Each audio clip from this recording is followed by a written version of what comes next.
Mes chers amis, bien le bonjour, heureux de vous retrouver aujourd'hui dans une toute nouvelle vidéo. Je suis en compagnie d'Arnaud Dumouche, théologien catholique et recteur de l'Institut Docteur Angélique. Donc Arnaud, tu vas nous en parler un petit peu plus en détail au début de la vidéo.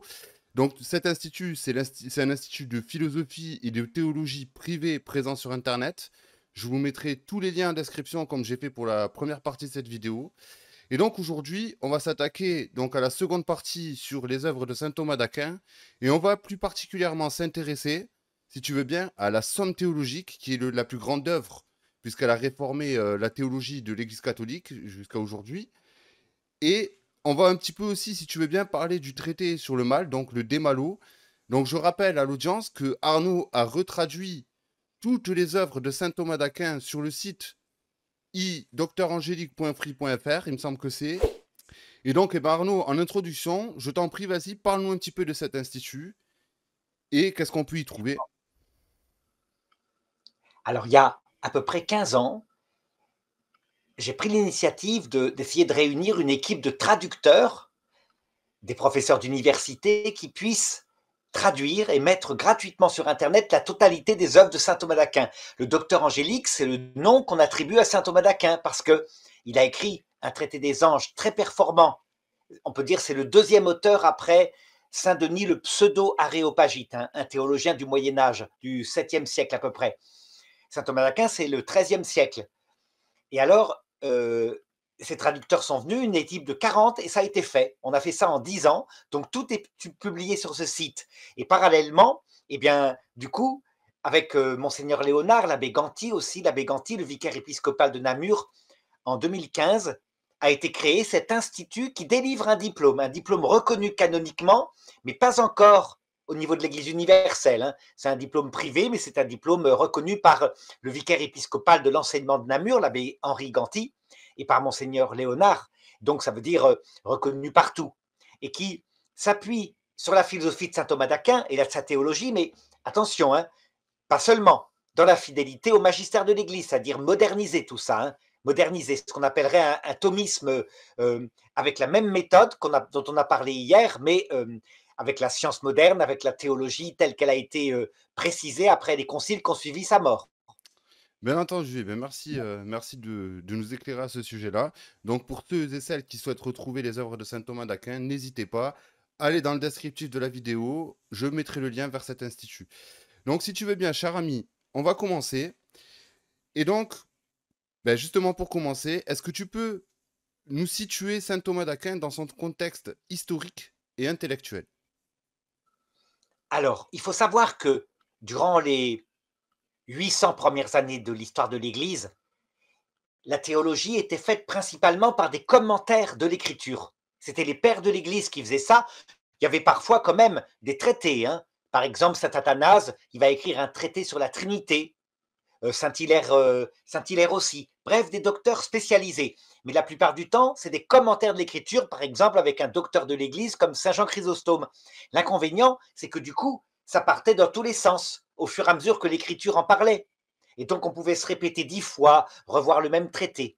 Et puis, à un moment donné, il y a un premier auteur au Moyen-Âge en Occident qui s'appelle Pierre Lombard, qui a eu l'idée de structurer la théologie avec un début, la cause de tout, donc Dieu, la Trinité, et qui développe tous les points, mais sans répétition, jusqu'au terme, ça veut dire la vie après la mort.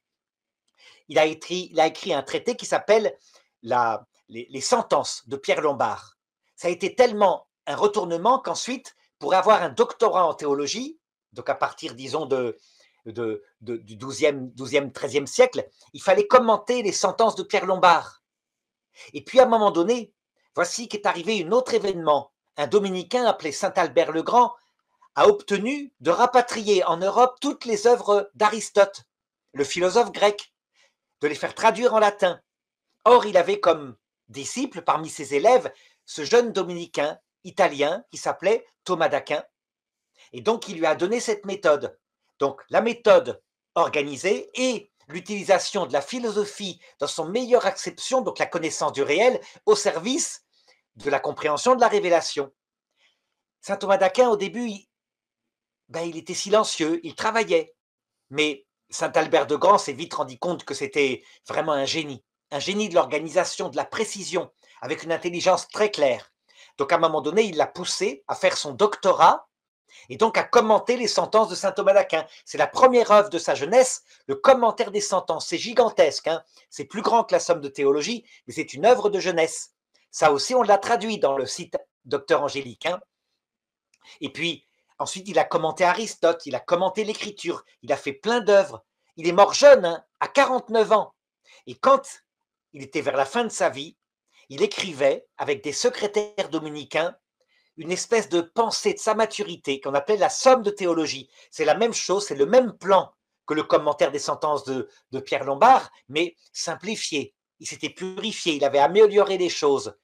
Et donc, c'est l'œuvre de sa maturité. Mais était-il mûr sur tout? Non. Il y avait des choses où il n'était pas au point. Il n'y avait pas encore les données, les avancées théologiques pour le comprendre. Eh bien, à un moment donné, vers l'âge de 49 ans, donc en 1274, alors qu'il venait de célébrer sa messe un matin, le Seigneur lui est apparu. Il l'a vu. Ça a été une vision tellement bouleversante qu'il a été traumatisé. En comparaison, il le disait à frère Réginald, à son secrétaire, toute sa somme de théologie, qui était très rationnelle, précise, rigoureuse, avec de la logique, lui paraissait être comme du bois mort, du foin.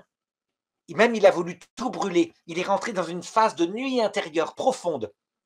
Il n'a jamais plus pu écrire. Et donc, il n'a jamais terminé sa somme qui était rendue à la 3e partie dans le traité des sacrements. Et donc, on a pris des œuvres de jeunesse, le traité en particulier du commentaire des sentences, pour le terminer après sa mort, puisqu'il est mort dans cette espèce de dépression mystique quelques mois après en se rendant au Concile de Lyon, où il avait été convoqué par le pape de l'époque. Et justement, quels sont les grands défis théologiques et philosophiques auxquels il répondait à son époque? Donc, il fallait que les étudiants ne soient pas fatigués par des répétitions multiples. Il fallait former leur intelligence pour qu'elle soit structurée. Normalement, quand tu fais une science, hein, tu commences par voir une cause qui explique tout. Par exemple, si tu veux comprendre, mettons, la croissance des arbres, il va te falloir connaître la cause qui est la photosynthèse, donc le soleil qui nourrit les feuilles, la molécule à l'intérieur des feuilles. Et de là, tout va être déduit. Comment les plantes fonctionnent, pourquoi il faut des racines qui puisent de l'eau, etc. etc. Ben, c'est un peu pareil en théologie. Il faut établir d'abord un principe qui est la cause de tout. Et logiquement, Kevin, à ton avis, c'est quoi le principe à la base de tout ce qui est dans le monde, y compris de notre salut éternel? Qu'est-ce que ça peut être? Dieu? Voilà. Mais Dieu dans sa vie intérieure, Dieu extérieurement, hein, le fait qu'il existe, qu'il a créé le monde, on peut le découvrir par sa propre raison. Mais sa vie intérieure, le Père, le Fils et le Saint-Esprit, ça ne peut être que la cause profonde qui explique pourquoi il nous a mis sur terre, pourquoi parfois il faut qu'on passe par la souffrance, etc. Eh bien, il commence sa somme de théologie par Dieu, puis la Trinité, et de là, il voit le reste. Il voit les anges, il voit, etc., la création de l'homme, l'histoire d'Adam et Ève, puis la morale chrétienne, comment changer son comportement pour aller vers Dieu. Et enfin, dans la 3e partie, il voit donc la fin du monde, l'eschatologie. Mais c'est là où il n'a pas pu aller jusqu'au bout, ce qui est formidable, parce que, je t'ai dit, il n'était pas au point du tout. Non, Voilà. oui, ben, même l'Église, pour preuve, l'Église en est séparée à ce sujet-là. Oui, du supplément, elle s'en Oui, est oui, oui, séparée. oui, oui, oui. Donc, tu as donc un... C'est pas une vraie nouveauté, puisqu'avant lui, il y avait donc Pierre Lombard. Mais tu vois, c'est comme un géant monté sur les épaules d'un autre géant. Et c'est comme ça que les choses progressent. Et maintenant, tous les plans des catéchismes, etc., sont structurés à peu près pareil. Quand on fait un vrai catéchisme, on part du cœur, la Trinité, pour en arriver au reste, de manière à ce que les enfants comprennent. C'est comme ça qu'est organisé le catéchisme de l'Église catholique. Exactement. En quoi sa méthode, souvent appelée scolastique, tu vas nous expliquer d'ailleurs d'où vient ce terme et ce qu'il veut dire, se distingue-t-elle d'autres approches médiévales? La scolastique, ça veut dire l'école latine. L'Église latine, avec le patriarcat de Rome en son centre, avait des théologiens qui écrivaient en latin, alors que du côté de l'Orient, à Constantinople, il y avait des théologiens qui écrivaient en grec. Donc il y a des écoles grecques, et puis l'école latine, c'est la scolastique. On peut dire que son premier maître, c'est Saint Augustin, au IVe siècle, un évêque en Algérie, brillant évêque qui déblaye le terrain et qui va influencer l'école. Il y aura après d'autres maîtres, comme par exemple, justement, Saint-Denis, le pseudo-aréopagite, qui écrit aussi en latin, etc. Pierre Lombard. Bref, l'école s'approfondit au cours du premier millénaire jusqu'à ce qu'arrive à son sommet saint Thomas d'Aquin. Donc quand on parle de scolastique, on parle en général de la pensée de saint Thomas d'Aquin, mais pas seulement, elle s'est prolongée. Elle a été en particulier extraordinairement renouvelée au début du XXe siècle par les décisions du pape Saint Pie qui a dit il faut remettre le thomisme. Le thomisme, ça veut dire la pensée de saint Thomas d'Aquin, c'est ça que ça veut dire, la remettre, de moderniser. Et puis l'Institut Docteur Angélique le fait avec cette fois encore un siècle de plus de découvertes scientifiques. Ce qui caractérise cette méthode, c'est facile, la science et la foi marchent ensemble comme deux affectionnés. Comme deux affectionnés, voilà. On ne va pas mépriser la science. Toutes les données de la science qu'on peut découvrir par sa raison, on va s'en servir. Évidemment avec un sens critique, c'est pas, parfois il y a des erreurs. Et ça se met au service de la découverte de la révélation. Voilà comment on fonctionne. Tu vois, donc un scolastique, c'est quelqu'un qui est ouvert à toutes les sciences, y compris par exemple la psychanalyse moderne, à condition de la moderniser, de la rendre réaliste. Certainement pas la psychanalyse de Freud, mais par contre admettre que dans l'enfance, il y a des influences qui ont géré ce qu'on est devenu dans l'âge adulte, oui, ça on va s'en servir. Et justement, c'est ce qui fait toute la beauté de sa théologie, de mêler la raison, la science et la foi. Absolument. Et vraiment, ça c'est indépassable. L'Église l'a canonisé, il est le docteur commun. Il y avait des maîtres avant lui qui avaient utilisé la même méthode, mais lui, il l'a poussé à fond. Évidemment, il faut être intelligent. Il y a deux sortes de thomistes. Il y a donc des gens qui le répètent comme s'il était un dieu. Il a écrit quand même au XIIIe siècle. La science de son époque, elle était limite sur certains points. Elle a énormément progressé. Et puis il y a des thomistes de l'intelligence qui prennent sa méthode et en remplaçant la science de son époque quand c'est nécessaire par la science moderne et en gardant la philosophie d'Aristote quand c'est possible. D'accord? Et donc ça donne quelque chose qui va très loin, mais avec humilité, puisqu'on sait très bien que la science elle-même, il y a plein de choses qu'elle ne connaît pas. Par exemple, la matière noire. 95% de la matière de l'univers dont on ne sait même pas ce qu'elle est. Oui. Donc on est humble, on est toujours prêt à progresser. Voilà. Bien entendu. Donc maintenant, on va parler plus en profondeur donc, de la somme théologique, donc constituée de la primera pars, secunda secundae et tercera pars, et bien d'autres. Je n'en ai énuméré que trois parce que ce sont les, on va dire, les plus connus. Je dis aussi à l'audience, n'hésitez pas à vous procurer ce bouquin-là. Donc, du père Thomas Pegg, qui a compilé, on va dire, toute la somme en un livre. Et de toute façon, il n'y a rien de bien compliqué, puisque c'est, on va dire, un jeu de questions-réponses. Des questions sont posées par les disciples de saint Thomas, et lui, il répond, comme dit Arnaud, avec la raison, la science, et bien entendu, la foi. Donc, cette somme théologique, elle est probablement son œuvre la plus connue. À qui était-elle destinée, et quel était son but principal?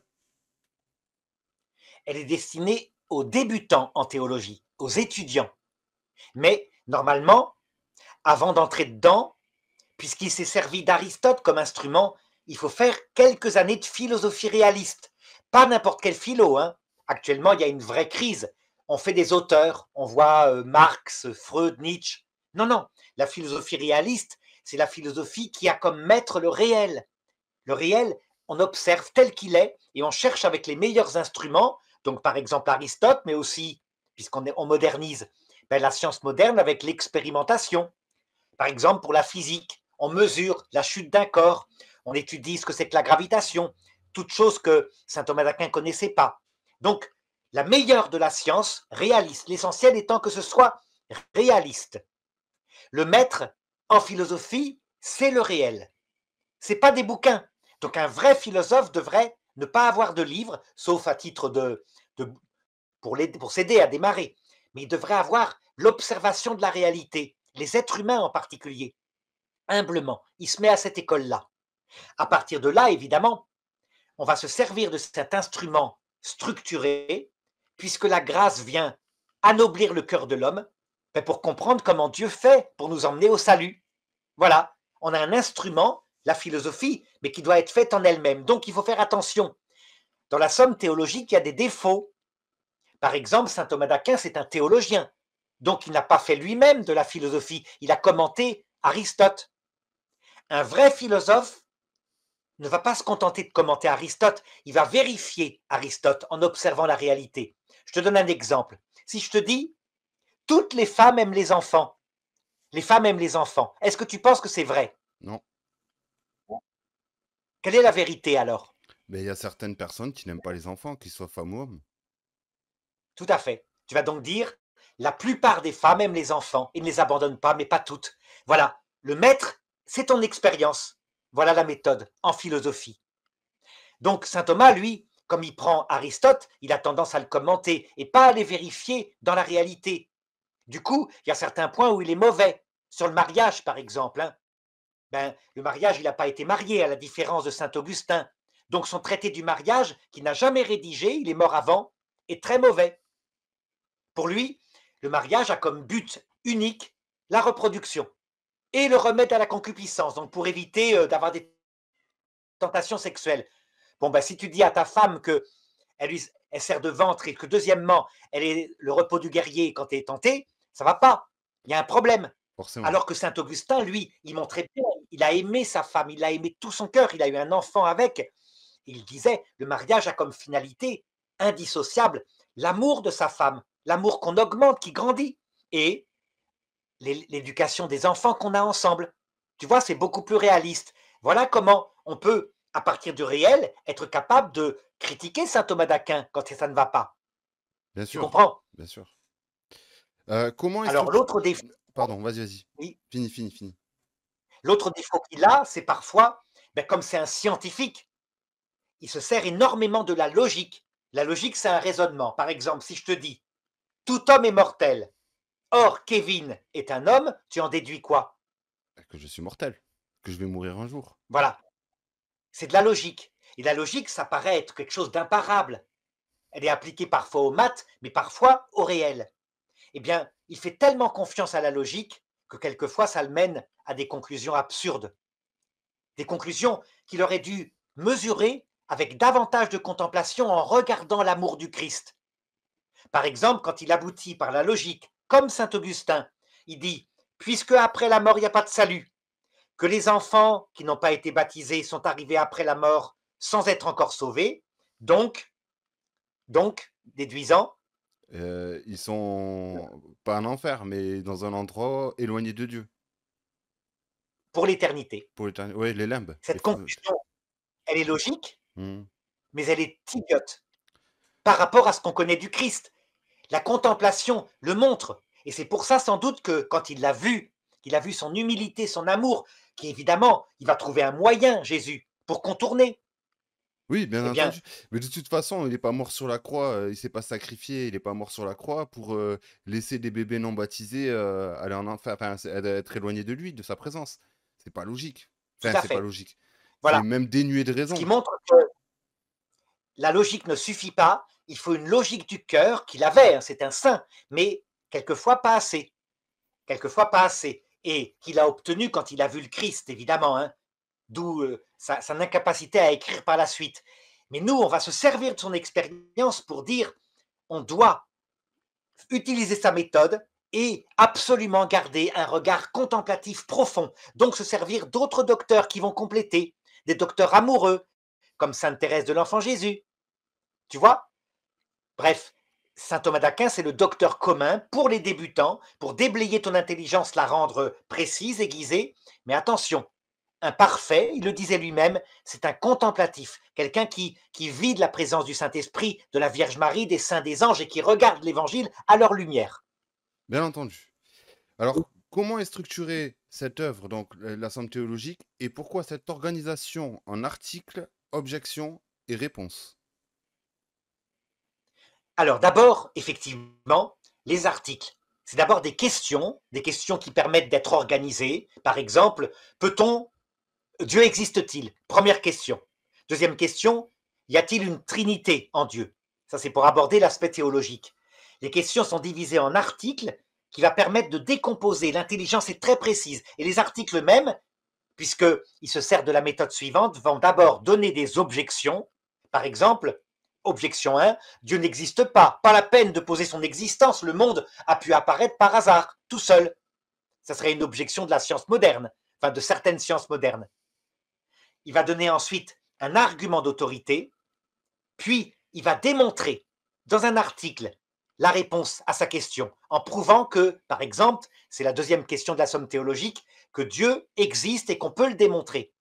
Enfin, il répond aux objections. Par exemple, est-ce que le hasard peut créer, enfin le temps, un peu de temps et du hasard peut créer Dieu? Il va dire, il ne va pas y répondre puisque c'est une objection de la science moderne, mais il aurait répondu à notre époque, la vie est beaucoup trop compliquée, le monde physique est beaucoup trop organisé pour que le hasard puisse expliquer quelque chose qui est réglé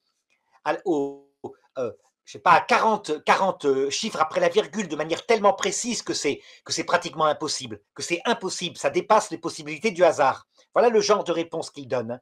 Donc très scientifique, très rationnel. Quel est le plan de sa somme théologique? Première partie, ce qu'on appelle la théologie dogmatique. Donc il étudie Dieu et sa création, avec Adam et Ève, etc.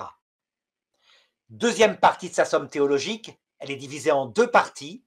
La prima secundae et la secunda secundae, il étudie la théologie morale. Comment est-ce qu'on doit se comporter pour aller vers Dieu? Dans la première partie, il étudie la morale en général, et dans la deuxième partie, chaque vertu particulière, dans le détail. D'accord? Par exemple, je ne sais pas, la vertu de tempérance, des choses comme ça. Et puis la troisième partie, les sacrements qui sont mis au service de notre salut. D'accord? Et puis, ce qui se passe à l'heure de la mort et après la mort. Voilà de quoi elle devait être faite. Et c'est là qu'il n'a pas terminé. Bien entendu. On dit que la somme théologique n'est pas seulement une synthèse, mais elle est aussi un guide pédagogique. Est-ce que tu peux nous expliquer en quoi elle était novatrice pour l'enseignement de la théologie? Alors, à cause de son extrême précision, de la simplicité de ses arguments, il ne met pas 50 objections. Souvent, les commentateurs de la somme théologique, ils ont l'impression qu'ils doivent ajouter des objections pour paraître intelligents. Saint Thomas d'Aquin, il va droit au but. 3 aux objections, 4 quelquefois, pas plus. Et puis, la réponse, avec des termes simples. Il n'a pas plus de 600 mots, quelques termes techniques, mais un langage habituel.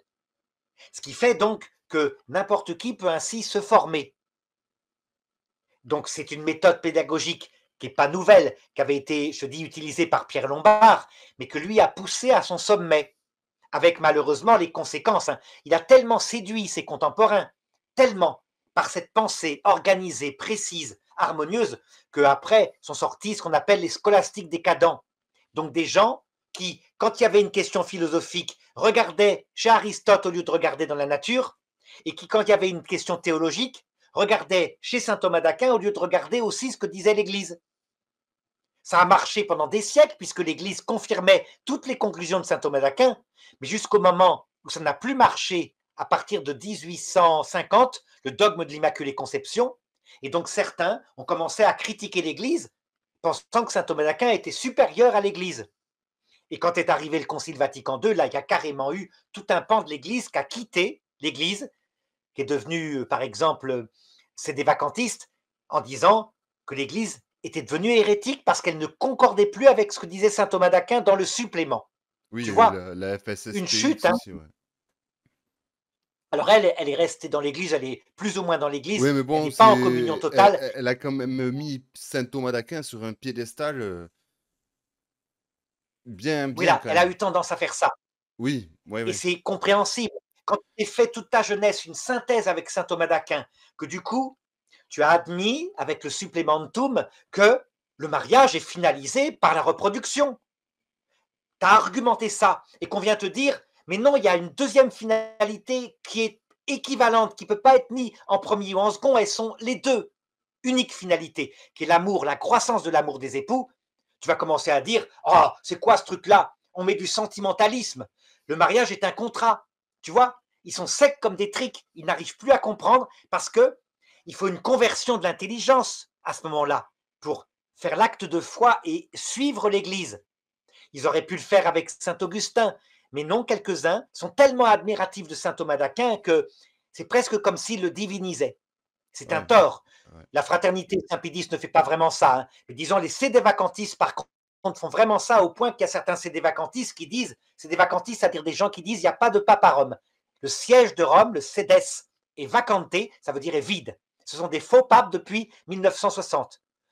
Ouais, Eh depuis bien, Pie ceux-là XII. vont jusqu'à dire que saint Thomas d'Aquin affirmait l'Immaculée Conception parce qu'eux, ils y croient.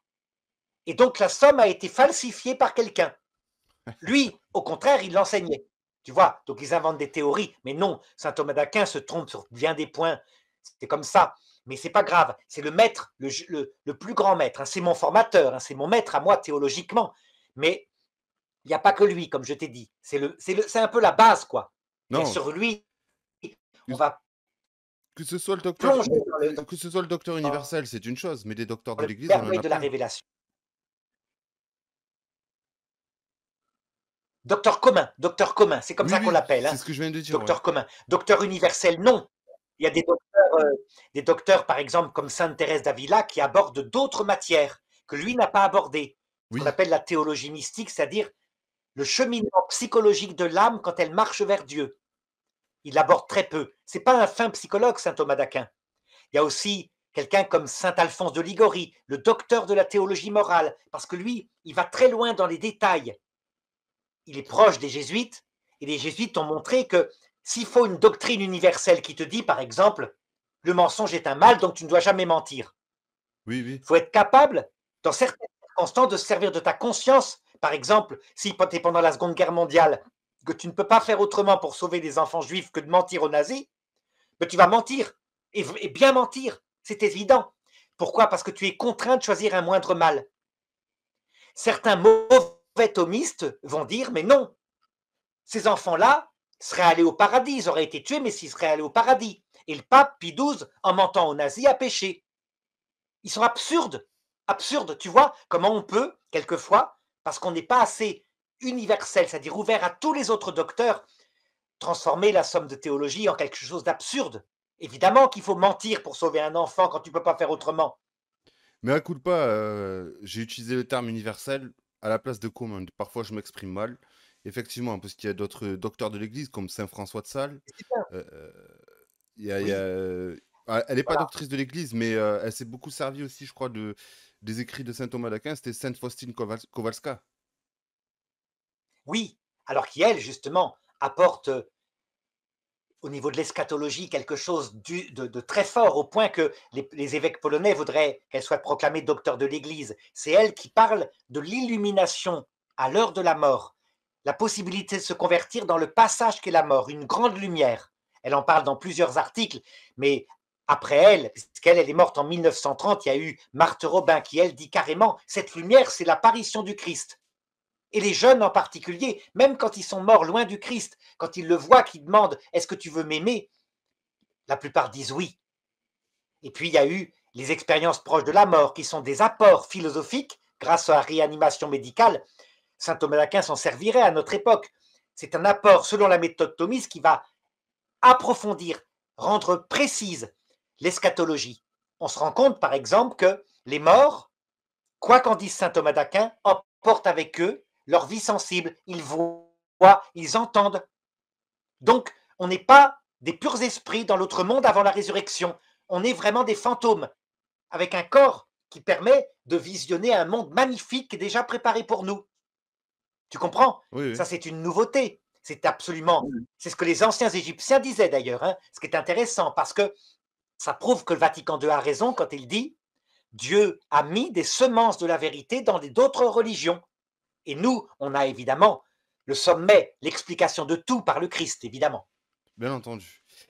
Parmi les thèmes majeurs de la somme théologique, lesquels restent, selon toi, les plus pertinents aujourd'hui au XXIe siècle? Alors, je dirais que tout dans la somme théologique, jusqu'au supplément, a été confirmé par l'Église, à part l'Immaculée Conception de Marie. Ça, c'est vraiment dans la somme théologique elle-même, dans la Tertia Pars. Tout est valide. Je dirais, il faut la lire de A à Z, mais on ne peut pas l'aborder comme ça, directement, hein. Il faut certainement y être préparé, comme je te l'ai dit, en ayant d'abord étudié de la philosophie, ce qui est demandé par l'Église, la philosophie réaliste, et en ayant une vie de prière très développée. Alors, à ce moment-là, tout est utile. On peut prendre le début. Moi, la technique que j'utilisais, c'est que entre chaque article, je disais un Je vous salue Marie, et quand un article ne me plaisait pas, ben, je passais au suivant. Et ça mûrit.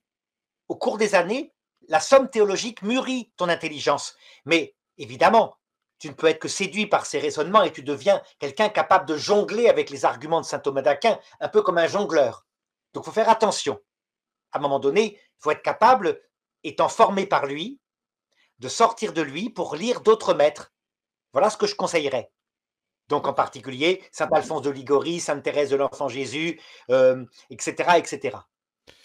Alors, maintenant, je pense qu'on a quand même pas mal parlé de la somme théologique. Venons-en au traité sur le mal, donc le De Malo.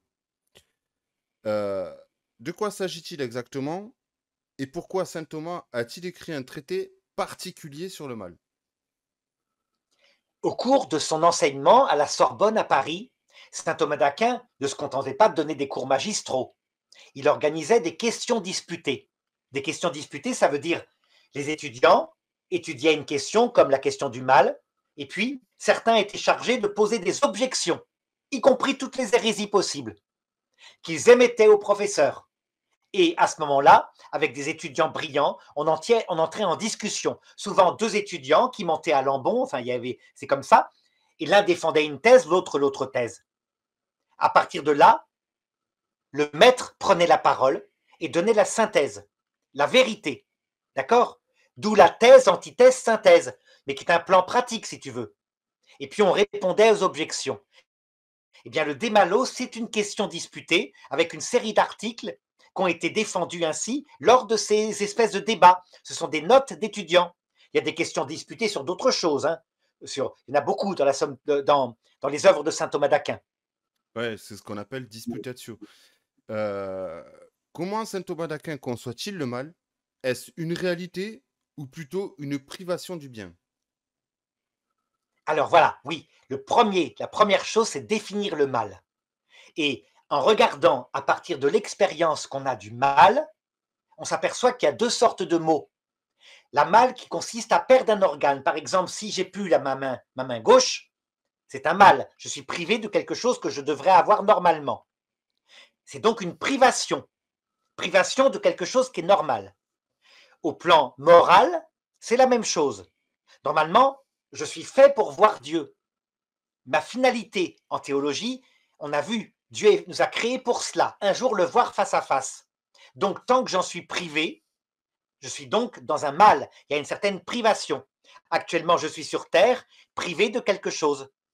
Maintenant, si volontairement, je mets ma finalité dans quelque chose qui ne correspond pas à ce pourquoi j'ai été créé, voir Dieu, par exemple dans l'argent, uniquement gagner de l'argent, et je remplis ma maison d'argent, parce que du coup, le cœur humain étant fait pour l'infini, je vais avoir besoin encore plus d'argent au cas où il m'en manque.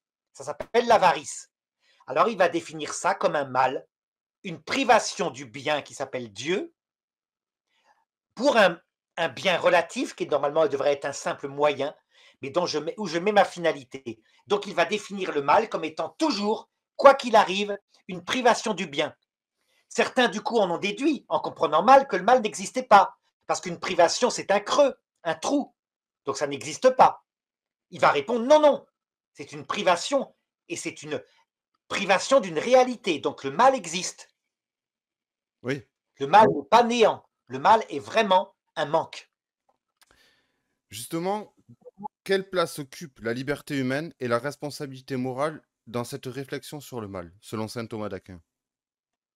Ça, c'est la question des questions, hein, celle qui est la plus profonde à aborder. Et je dirais, lui-même l'a abordée, mais il n'est pas au sommet de la réponse. Il y a eu après 700 ans de christianisme, on est allé encore plus loin. Lui, il explique le mal comme étant un défaut dans la liberté humaine. Mais il a du mal à, je crois, harmoniser le tout. Je m'explique. Après le péché originel, il l'admet. Dieu va donc volontairement, à un moment donné, diminuer notre liberté, puisque nous sommes moins lucides, il s'est caché, et d'autre part, la grâce qui harmonisait notre âme avec notre corps a disparu, donc on a du mal à gérer des pulsions. Voilà pourquoi il est dit qu'Adam et Ève étaient nus et ils eurent honte, alors qu'avant, il y avait une maîtrise totale de leur corps qui fait qu'ils étaient nus et ils se seraient unis sexuellement pour avoir des enfants et s'aimer sans aucun, dans l'innocence totale, absolument. Eh bien, saint Thomas d'Aquin en arrive à dire que le mal moral est volontaire, mais que du coup, dans le mal moral qui parfois n'est pas entièrement volontaire quand il y a une part de faiblesse, si tu arrives à l'heure de la mort, de toute façon, séparé de Dieu, soit à cause de ta faiblesse, soit à cause d'une ignorance, c'est trop tard, tu arrives après la mort et donc tu es séparé de Dieu pour l'éternité.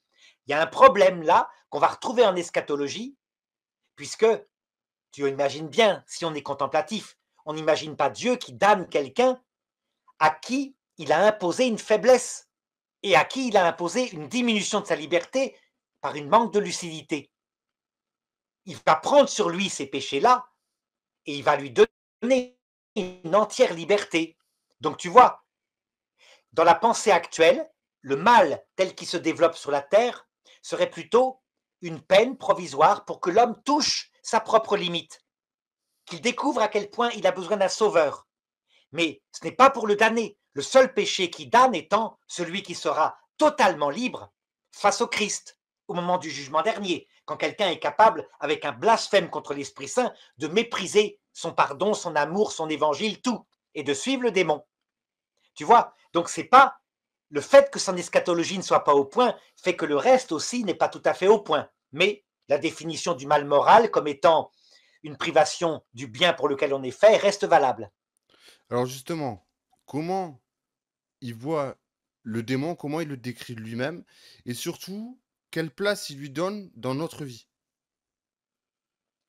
Le démon, pour saint Thomas d'Aquin, n'est pas raconté comme une histoire avec une révolte particulière. C'est plutôt l'analyse d'abord métaphysique de ce que c'est qu'un ange qu'il fait dans sa prima pars. Donc, métaphysiquement, c'est-à-dire au point de vue de l'être, qu'est-ce que ça peut être qu'un pur esprit qui n'a pas de corps? C'est en ça qu'il est un génie.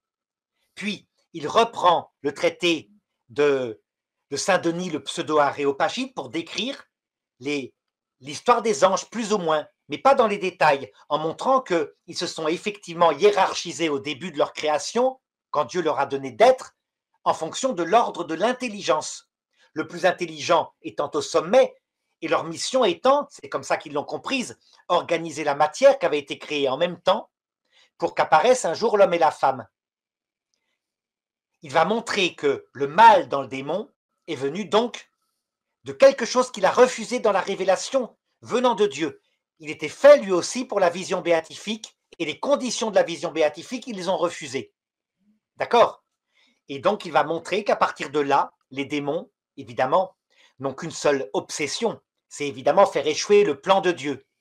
Voilà pourquoi Lucifer est présent auprès d'Adam et Ève pour vraiment le tenter, faire tenter et les faire tomber dans le péché, afin de démontrer à Dieu qu'il s'est trompé. Finalement, le mystère du mal chez Lucifer, c'est que il veut voir Dieu, il n'est pas idiot, mais il ne veut pas le voir aux conditions de Dieu, qui sont l'amour et L'humilité, l'humilité. bien entendu. Justement, tu vois, tu nous parles de péché, de tentation, etc. Et pourtant, alors, j'ai pas relevé les références, mais saint Thomas d'Aquin laisse clair. Il dit, oui, le démon te tente, mais le démon ne c'est pas lui, c'est pas la, on va dire la cause directe qui fait que l'homme pêche. Il y a aussi une Voilà. part de toi qui te dit, tu es tenté, oui, mais le péché, c'est pas le démon qui te le fait commettre. Eh bien, là encore, cette pensée-là qu'il a devrait être beaucoup nuancée, parce que quand on regarde le mal moral, il va du moins grave, à savoir par exemple quelqu'un qui est addict complètement de quelque chose et qui n'arrive plus à s'en sortir, il n'a plus de liberté à un certain degré d'addiction. Par exemple un drogué avec de la cocaïne. Jusqu'au mal, le pire, le péché contre l'Esprit Saint, alors que ta liberté est totale, que tu sais ce que tu fais. Par exemple, les grands prêtres qui décident de tuer Jésus l'ont vu ressusciter Lazare, ils savent donc qu'il est le Messie, ils sont lucides en théologie, ce sont des grands théologiens, et ils choisissent quand même de le tuer. Pourtant, il y a une part de faiblesse en eux. La faiblesse étant sans doute leur colère, leur goût pour le pouvoir. Tu vois? Donc, résultat, la part des démons qui influence la liberté humaine, quand on est addict, elle peut être totale. D'où l'intérêt de ne pas juger. Il peut y avoir des gens qui sont tellement dominés par une possession qu'ils tombent dans des péchés apparents, mais comme il n'y a plus du tout de liberté, finalement, ils ne pêchent pas. Ce sont des victimes. Alors que pour le péché contre l'Esprit Saint, le démon est là certainement à leur suggérer, mais c'est un acte libre. Oui, mais Ultimement d'ailleurs, excuse-moi de te couper, mais un drogué, comme tu prends depuis tout à l'heure l'exemple, il a quand même sa volonté propre. Il est tenté. Oui, c'est une chose, mais il a sa volonté. C'est-à-dire que le démon ne peut pas lui briser ni sa liberté ni sa volonté. C'est-à-dire qu'il est attiré par le produit, il est de nature à être attiré par le produit. Certes, il est tenté, d'accord, mais le Christ nous l'a bien dit, tu ne seras pas tenté au-delà de tes forces. Enfin, c'est Saint Paul, je crois d'ailleurs, qui nous l'a dit. Euh, donc, c'est-à-dire, moi, ce que je comprends quand Saint Paul dit ça, c'est tu as quand même ta liberté et ta volonté. Donc, même si tu es tenté à un point, voilà, bon, mais même si c'est pas au-delà de mes forces, j'ai quand même cette volonté d'être attiré par le produit et j'ai quand même la liberté de choisir est-ce que je le prends ou est-ce que je le prends pas. Certes, le démon, après, il va se glisser dans ma psychologie pour faire pencher la balance, comme on dit, mais c'est pas lui directement qui va me faire prendre le produit. Voilà, j'ai quand même une volonté propre. Je sais pas si tu vois où oui, je veux en mais venir. dans une phase, c'est tout à fait vrai ce que tu dis. Dans une phase de ta dégradation, la psychologie moderne va montrer que entre l'acte libre, quand tu commences, alors que ta maman t'a prévenu, ne commence pas à boire de l'alcool, tu risquerais d'être pris par le produit. Ne fume jamais du hashish. Et tu dis, ah, tu rigoles de ta maman et tu le fais. Là, tu es responsable, comme un idiot, évidemment. Puis, au bout de certaines prises, mettons une dizaine de prises, tu dis à ta mère, moi je m'arrête quand je veux. Puis un jour, tu décides de t'arrêter. Et au bout d'un certain temps, tu es tellement en manque que tu n'arrives plus, tu reprends du produit. Tu as encore ta liberté, mais elle est diminuée.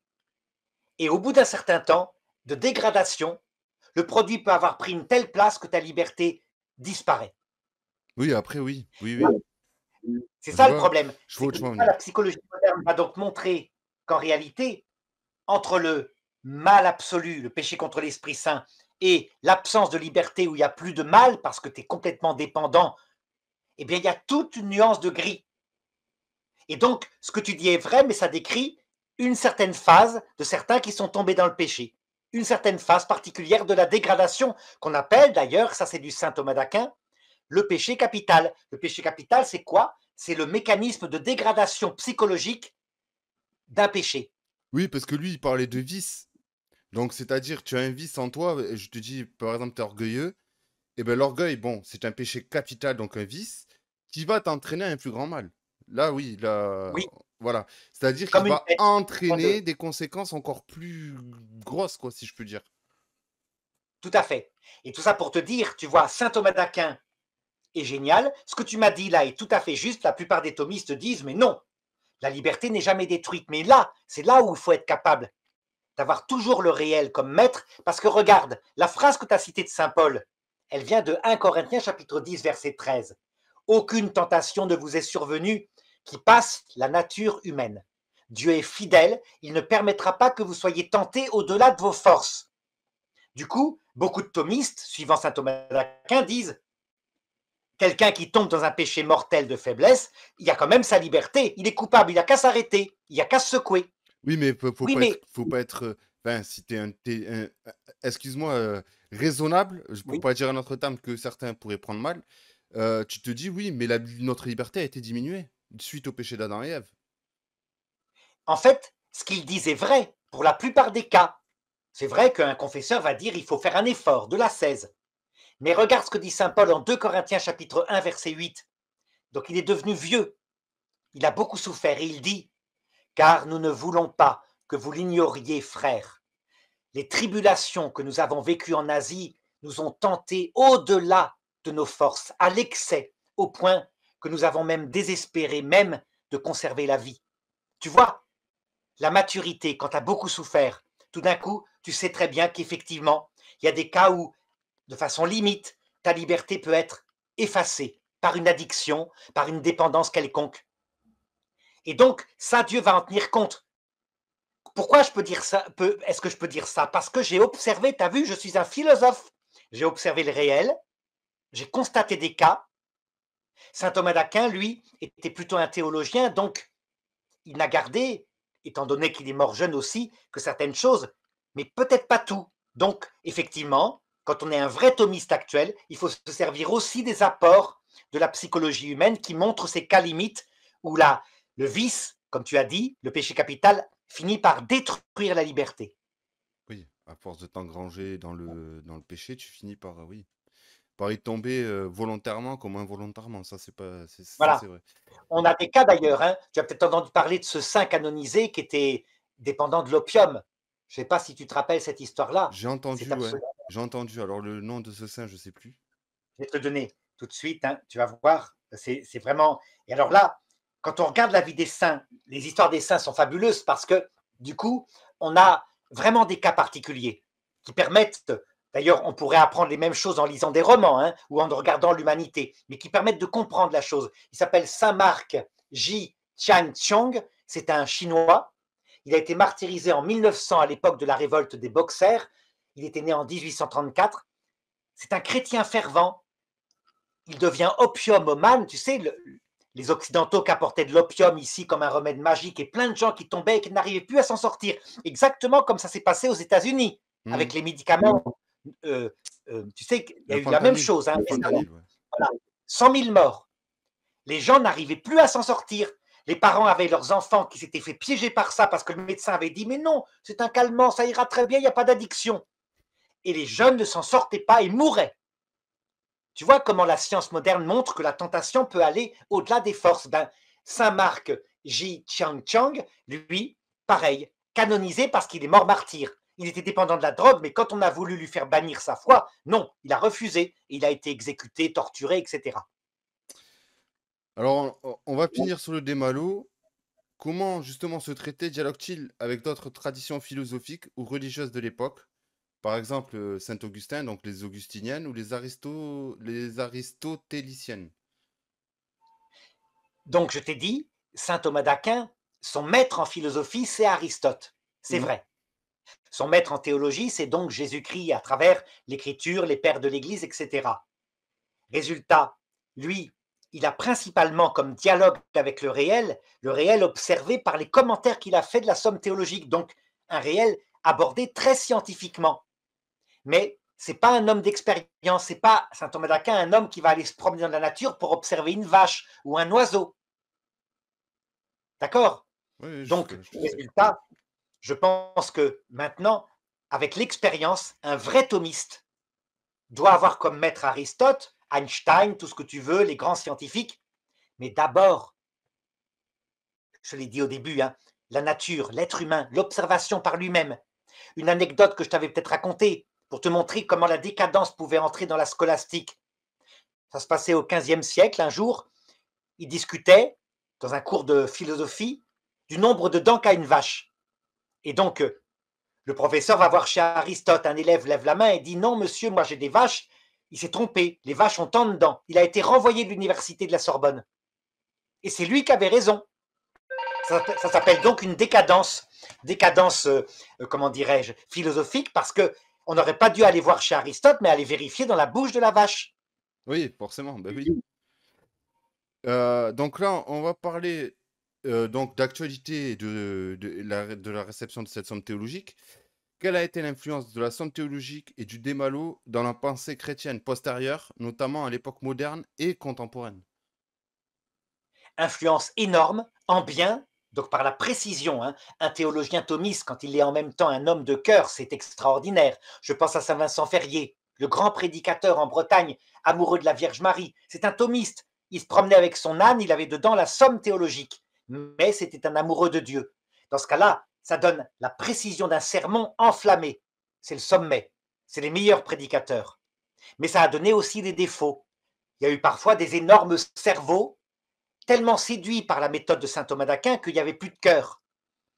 Et donc, ils étaient là, brillantissimes, sachant jongler avec les distinctions, et puis tombant dans des aberrations, mais ne s'en rendaient même pas compte. Tu vois, un petit peu. Donc, il a influencé toute la pensée occidentale. Les orthodoxes détestent la pensée occidentale à cause de notre trop forte admiration à la scolastique. Et ils disent, vous n'êtes pas assez contemplatif, vous êtes trop logique. Vous n'avez pas la logique du cœur. Ils n'ont pas tout à fait tort. Oui. En particulier, je te l'ai dit, pour l'eschatologie, etc. Peut-on encore lire ces œuvres aujourd'hui avec profit, même en dehors du cadre strictement théologique? Je dirais oui, bien sûr, hein. Je dirais même que les séminaristes, les théologiens qui sont en formation, doivent continuer à suivre ce que disait saint Pédis. Après avoir fait leur philosophie réaliste, lire la somme de théologie, mais avec les limites que je t'ai montrées, hein, les limites que je viens de te montrer. À ce moment-là, c'est vraiment le meilleur formateur. Il faut se méfier de soi, hein, toujours. Je te dis, sous peine de devenir un jongleur de distinction intellectuelle. Ouais, que tu Voilà. prennes ce qui t'arrange. Or, Ouais. mais oui, mais un jongleur de distinction intellectuelle, c'est un mauvais apôtre, hein. C'est un brillant intellectuel qui est admiratif, on peut admirer, mais c'est une chose. C'est pour ça d'ailleurs que les franciscains se méfiaient souvent des scolastiques, parce qu'ils disaient ces prêtres-là ne nourrissent plus la foi. Donc il faut toujours revenir évidemment à ce que disait saint Thomas d'Aquin, la perfection qui est la contemplation et la théologie mystique. Si tu devais donner un exemple concret de la manière dont la pensée de saint Thomas peut éclairer une question actuelle, morale, sociale ou philosophique, lequel choisirais-tu? Alors pour moi, me semble-t-il, je choisirais l'eschatologie, ce qui n'a pas terminé. Je t'ai dit, hein. J'attendais pas cette réponse-là, mais Il se sert donc des dogmes, de la foi. Il le sait, pour entrer au ciel, il faut aimer Dieu. Il faut aimer Dieu avant sa mort. C'est très clair. Eh bien, pour éclairer, pour utiliser la méthode de saint Thomas d'Aquin, tu vas ajouter un dogme qui a été proclamé après sa mort, dans le Concile Vatican II, à savoir que nous devons tenir que le salut va être proposé à tout homme. Quand tu gardes les 3 dogmes que j'ai indiqués, seule la charité sauve, il faut aimer Dieu de tout son cœur par la vertu théologale. Après la mort, c'est trop tard. Et troisièmement, le salut va être proposé à tout homme. Tu as là des instruments que tu vas pouvoir manier pour essayer de trouver la solution. Comment Dieu fait-il pour proposer le salut à tout homme et pour faire que en enfer, il n'y ait que le péché contre l'Esprit Saint? Tu vois, avec la méthode thomiste, quand on la garde de cette manière-là, la vérité, on la trouvera. bien entendu. Pour conclure, peux-tu nous dire pourquoi, selon toi, hein, c'est ta position, il est encore important de lire saint Thomas d'Aquin au XXIe siècle? Donc, aujourd'hui encore. Oui. Alors là, bien, je dirais, j'en suis la preuve vivante. Je l'ai lu, il a été mon maître. J'ai eu un professeur de philosophie extraordinaire avant d'entrer dans la somme théologique. C'est lui, cet homme, qui m'a dit le maître, c'est le réel. D'accord? Le père Marie-Dominique Philippe, qui hélas, malheureusement, sa réputation a été salie. On l'a même déclaré hérétique, et je mets au défi de dire qu'il est hérétique, puisque toute la philosophie et la théologie que je mets sur Internet, c'est sa pensée, que j'ai évidemment améliorée avec d'autres aspects qu'il n'avait pas abordés, comme Sainte Thérèse d'Avila, etc. Tu vois? Et donc, la preuve qu'en faisant le pari d'écouter l'Église, donc de former son intelligence quand on est jeune avec saint Thomas d'Aquin, selon les méthodes que je t'ai indiquées, est un apport extraordinaire, c'est ce que je fais. Je fais, et c'est grâce à saint Thomas d'Aquin. On peut dire finalement, je suis un nain monté sur les épaules de plusieurs géants qui m'ont précédé, dont saint Thomas d'Aquin. Mais voilà, hein, attention, j'ai certains disciples, puisque l'Institut Docteur Angélique délivre un diplôme, j'ai certains des disciples passés par là qui, après, ont suivi, ont lu la somme théologique de saint Thomas d'Aquin, se sont laissés séduire par les défauts que je t'ai indiqués, et quelquefois sont devenus des scolastiques décadents, très logiques, carrés, mais qui ne correspondent pas à ce que je leur avais enseigné. Bon, ben tant Après, pis, ma mais ça foi. montre bien que, oui, ça montre bien que voilà, hein, si on suit bien ce que j'ai dit, hein, il n'y a pas de problème, à ce moment-là, saint Thomas d'Aquin est profitable. Alors, avant de terminer donc cet épisode, euh, déjà, je souhaiterais te remercier pour cet échange passionnant. Donc, on a parlé de la somme théologique, du Démalo, et on a approfondi un petit peu la pensée de saint Thomas d'Aquin. Je souhaiterais rappeler à l'audience donc que tu viens d'en parler un instant, cher Arnaud.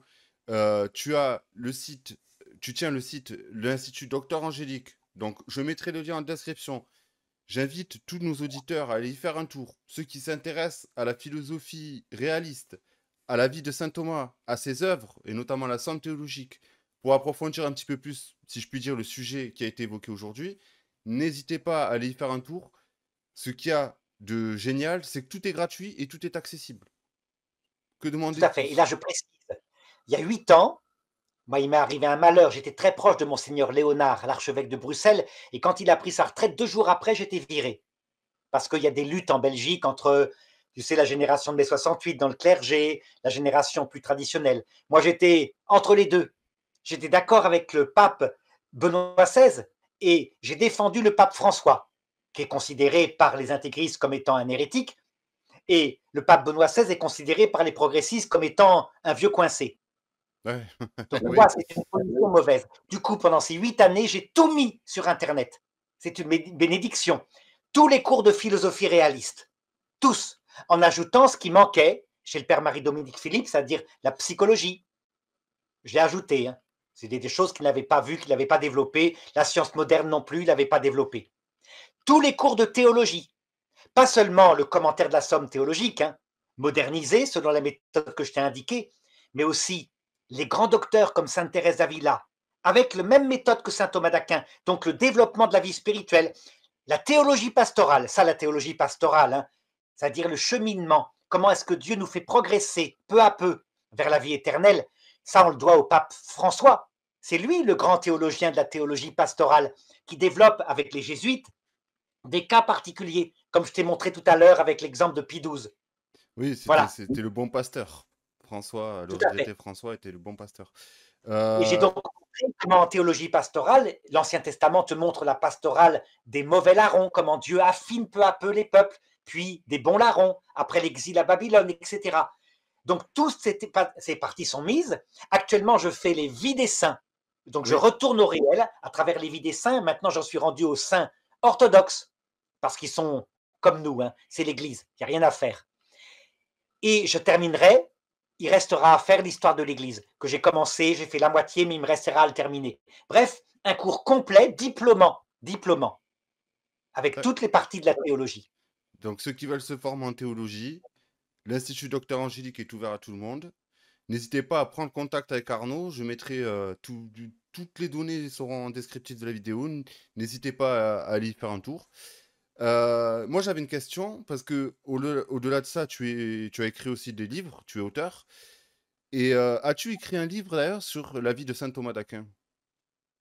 Non, par contre, j'ai raconté sa vie et j'ai fait toute une série de vidéos. Ce que je dis là, je le redis aussi. Pareil. Effectivement, ouais. En fait, les livres, j'en ai pas écrit beaucoup. J'en ai écrit une dizaine. Des livres assez simples. Et d'ailleurs, les derniers qui ont été publiés sont faits par des éditeurs à partir de mes vidéos. Je suis plutôt un homme de la parole, manifestement. J'ai fini par le comprendre. Mais celui qui est central, c'est le livre qui s'appelle L'heure de la mort. Et là, j'en ai encore des exemplaires. Hein. Et donc, pour ceux qui le veulent, sans problème, je leur envoie. C'est celui que tu avais écrit avec le père d'Alès? Non, alors le père d'Alès, parce qu'après, puisque je me suis spécialisé dans l'eschatologie, hein, j'ai d'ailleurs élaboré le traité de l'eschatologie selon la manière de saint Thomas d'Aquin, mais modernisé. Du coup, j'ai développé certains thèmes.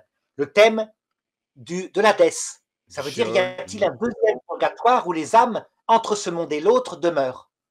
Le pape Benoît XVI l'admet dans Spe Salvi, son encyclique au numéro 44, il le dit, oui, manifestement, il y a un endroit où certaines âmes qui ne sont pas prêtes restent et elles n'ont pas encore reçu la sentence finale.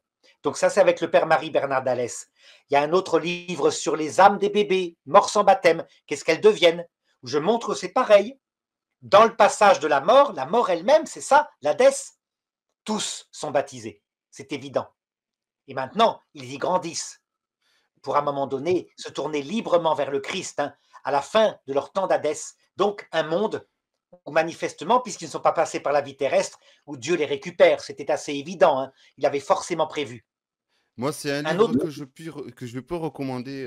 Alors, j'avais pas fini de le lire, mais dans mon sujet, c'est ce qui m'intéresse le plus, c'est l'Église et les phénomènes paranormaux. ah Très oui, très bon livre. alors ça, Je le recommande, ouais. c'était le premier que j'avais, les premières vidéos que j'avais faites, hein, c'était le premier aussi que j'avais écrit, l'Église et les Ah, ah, phénomènes où on cherche la cause de tous les phénomènes paranormaux. Par exemple, les stigmates, les traces du Christ, quand on les a dans la main. Il peut y avoir 3 causes. Soi-même, quand on les fabrique, ou alors une espèce d'hystérie. Les démons, ça peut arriver, par exemple les possédés de Loudun, et puis parfois les anges. Et donc, il faut apprendre à discerner. Un phénomène comme les stigmates n'est pas forcément de Dieu. Eh bien, pour tous les phénomènes, ce livre en parle. Les fantômes, les NDE, les expériences proches de la mort, le spiritisme, etc., etc. Tu as même parlé des djinns, il me semble, dedans aussi. Les djinns qui ne font pas partie de la Oui, théologie catholique. tout à fait. En fait, chez saint Thomas d'Aquin, le génie chez lui, c'est qu'il montre qu'il y a une hiérarchie des êtres. Au sommet, Dieu, et puis les anges avec 9 cœurs d'anges, puis les hommes, et au-dessous, les animaux supérieurs, puis les animaux inférieurs, puis les cailloux. Et Ouais. il manque un espace où il y aurait des créatures qui auraient un esprit, une vie psychique, donc voir, entendre, mais pas de corps biologique. Eh bien, il y a tout un monde qui en parle. C'est vrai, ce sont les musulmans. Ils parlent des djinns. Dans l'écriture, il y a bien un texte qui en parle un petit peu. Quand il dit attention, souvenez-vous que vous ne luttez pas contre des êtres de chair et de sang, mais contre les esprits des espaces intermédiaires. Ça laisse une place à ça. Donc attention, hein, ce n'est pas dans la foi, mais c'est une hypothèse qui permettrait d'expliquer certains phénomènes dans le spiritisme. Certaines, pas tout le spiritisme, mais certains phénomènes du spiritisme. Certaines Donc ce sont manifestations, ouais. voilà, des Exact. manifestations un peu comme les oncles de Casper le fantôme, si tu veux. Hein, Ouais, truc comme voilà. ça. Qui ont été chassés dans un troupeau de porcs. Oui, voilà. Ça, Eh ben ça, oui, ça, exactement. ça, c'est le comble hein, pour la Merci. théologie musulmane. Ouais, ouais. C'est pas digne d'un pur esprit d'être chassé dans un troupeau de porcs, mais un djinn, ça correspond tout à fait. On voit bien Après, qu'il y a des esprits de diverses sortes. comme tu l'as mentionné, c'est bien de le rappeler, c'est pas sujet à foi. Non, non, non. Donc ça montre la grande liberté qu'ont les théologiens. Et par contre, ils doivent préciser quand la chose, évidemment, n'est pas dogmatisée. Bien entendu. Mais en général, l'Église, elle accepte, hein, elle dit, mais oui, c'est la recherche théologique. Bien entendu. Eh bien, écoute, je te remercie encore une fois chaleureusement d'avoir participé à cette vidéo.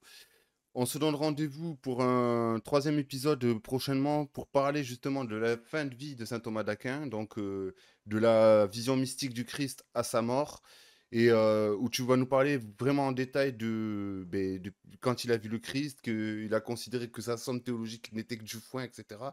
Tout ça aussi, ce sont des sujets très passionnants, et il y a pas grand monde qui connaisse justement cette période de sa vie-là, si ce n'est les plus gros phénomènes dont il a été témoin.